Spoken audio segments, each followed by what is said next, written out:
படிக்கும் பள்ளியில் உள்ள கழிவறையை பழங்குடியின வகுப்பைச் சேர்ந்த மாணவிகள் சுத்தம் செய்த சம்பவம்தான் இது. தருமபுரி மாவட்டம் பாலக்கோடு அருகே கெண்டேனஹள்ளி ஊராட்சியில் அமைந்துள்ளது பெருங்காடு கிராமம். இந்த கிராமத்தில் 500க்கும் மேற்பட்ட பழங்குடியின மக்கள் வசித்து வருகின்றனர். பெருங்காடு கிராமத்தில் ஊராட்சி ஒன்றிய நடுநிலைப் பள்ளி செயல்பட்டு வருகிறது. இப்பள்ளியில் பழங்குடியின வகுப்பைச் சேர்ந்த 150க்கும் மேற்பட்ட மாணவ மாணவியர் படித்து வருகின்றனர்.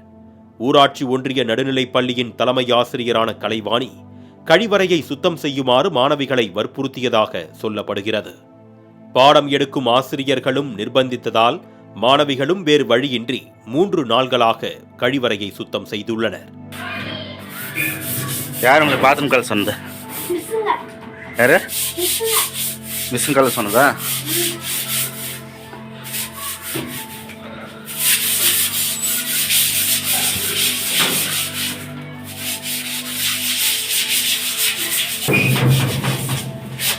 எந்த மிஸ் கலை சொன்னது?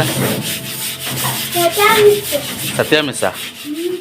பள்ளியில் நோட்டு புத்தகங்களுடன் வலம் வர வேண்டிய மாணவிகள் செருப்பு கூட அணியாமல் கழிவறையை சுத்தம் செய்ததை காணும்போது அனைவரது நெஞ்சமும் கொதித்தெழுகிறது. பெருங்காடு ஊராட்சி ஒன்றிய நடுநிலைப் பள்ளியில் இதுபோன்ற அவலங்கள் அடிக்கடி நடக்கிறது.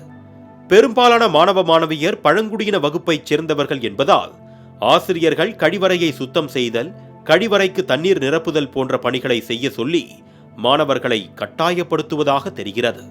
மகத்தான ஆசிரியர் பணியில் இருந்து கொண்டு மாணவிகளை கழிவறை சுத்தம் செய்ய வைத்த அனைத்து ஆசிரியர்களையும் பணி நீக்கம் செய்ய வேண்டும் என்பதே பெருங்காடு மக்களின் கோரிக்கை.